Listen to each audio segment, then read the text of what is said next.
이렇게 돼서 그 결과치가 나온 건데요. 이건 이제 2016년도에 저희 국내 제조업체들이 그 검정기관에 보내서 검사한 수치입니다. 이거는.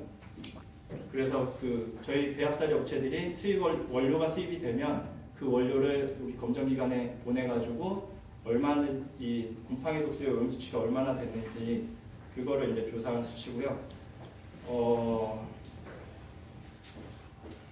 전체적으로 이제 총 68개 샘플이 보내졌습니다. 검정기관에. 근데 여기 중에 66개가 옥수수였고 2개는 이제 주정각이었습니다.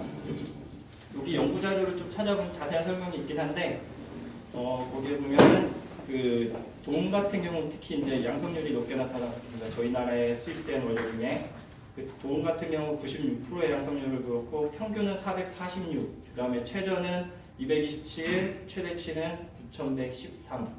그리고 이제 제랄레논 같은 경우는 68개 샘플 중에 88%가 양성률을 보였고 평균은 한 148, 그다음에 최대치는 6044, 그다음에 푸모니신 같은 경우도 97%의 양성률을 보였고 평균이 1200, 그다음에 최대치가 1800을 나타냈습니다.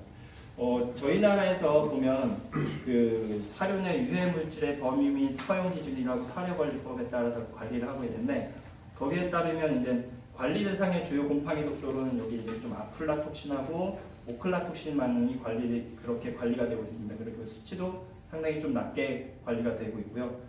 근데 요 제랄레논이라든지 돈, 그다음에 T2, 푸모니신 같은 경우는 그냥 관리를 추천하는 곰팡이 독소로 관리가 되고 있습니다. 그렇기 때문에 근데 요런 좀 관리를 추천하는 곰팡이 독소로 되어 있는 곰팡이 독소들이 보면 그 생산성에 좀 더 영향을 많이 미친다고 전문가들이 지적을 하고 있습니다. 그렇기 때문에 좀 요런 곰팡이들에 대해서 좀 관리 대책이 만들어져야 되지 않을까, 좀 이번 조사를 하면서 좀 그런 생각이 많이 들었습니다. 그래서 돈 같은 경우도 저희 나라에서 그 관리 대상 권고 기준에 보면은 900으로 되어 있습니다. 900인데 여기 맥시멈이 9000이고 평균이 만약에 446이면 충분히 저희 나라 권고 기준도 오버하는 샘플들이 많았을 것으로 생각이 됩니다.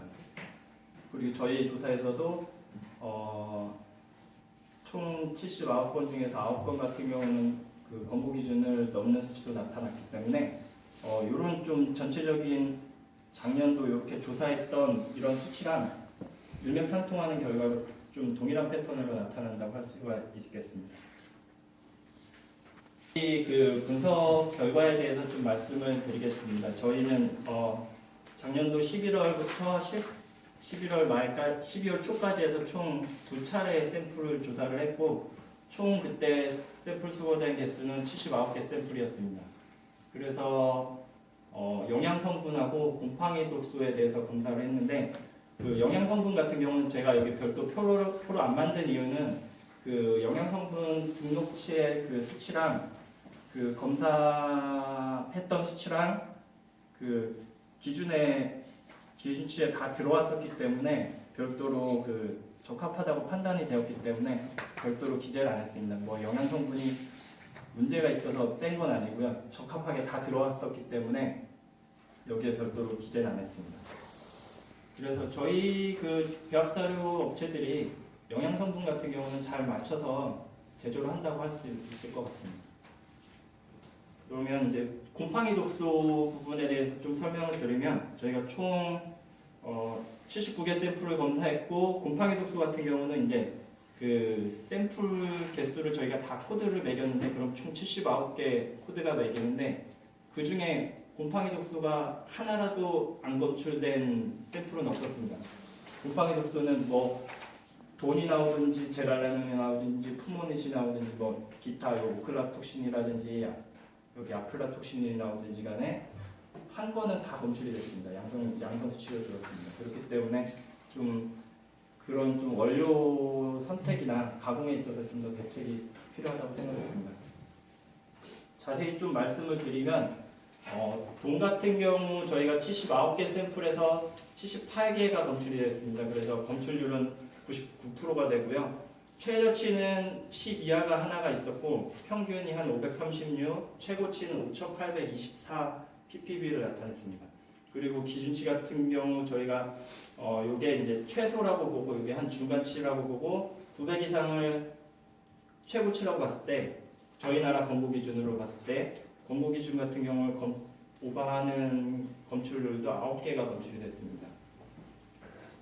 이러한 좀 패턴 같은 경우는 앞에 뭐 저희 나라 배합사료 업체들이 검정기관에 보내서 검정을 의뢰하거나 아니면 그 미국이라든지 전 세계적으로 나타나는 그런 곰팡이 독소 검출률하고 패턴은 좀 동일하게 나타나는 것 같습니다.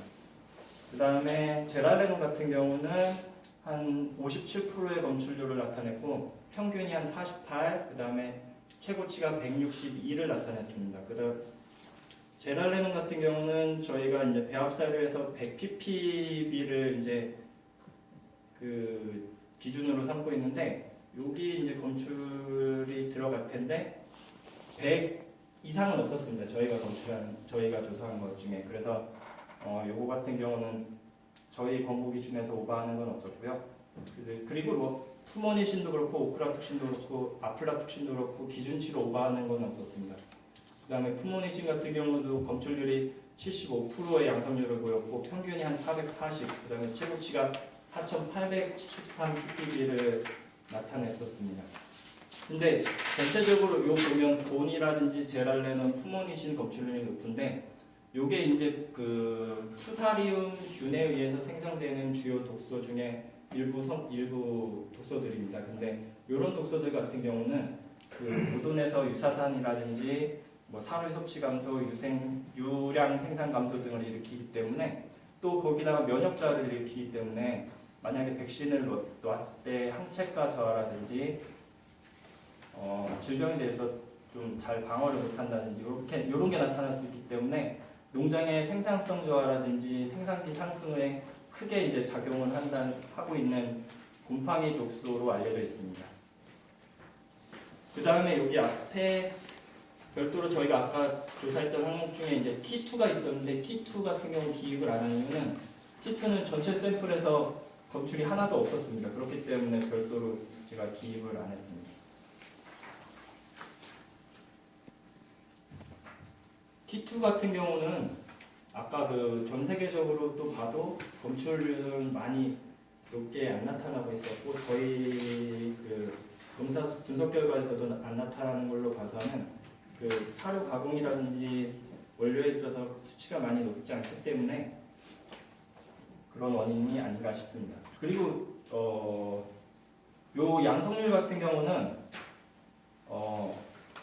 계산했던 게 저희가 만약에 0 이상이면 다 양성률을 나타냈다고 판단을 했기 때문에 만약에 뭐 기준치를 200 이하로도 기준치에 따라서 그 양성률은 달라질 수가 있습니다. 만약에 기준치를 최저를 얼마나 놓느냐, 최고치를 중간에 얼마나 놓느냐, 최고치를 얼마나 놓느냐에 따라서 검출은 달라질 수가 있지만 요 곰팡이 독소라는 거는 일단은 계속적으로 사료에 노출이 돼서 그 가축이 섭취했을 때 장기적으로 만약에 섭취를 하면 그거에 따라서 피해를 볼 수 있기 때문에 요 검출률 같은 게 제가 하다 보니까 많이 중요하다고 인식이 됐습니다.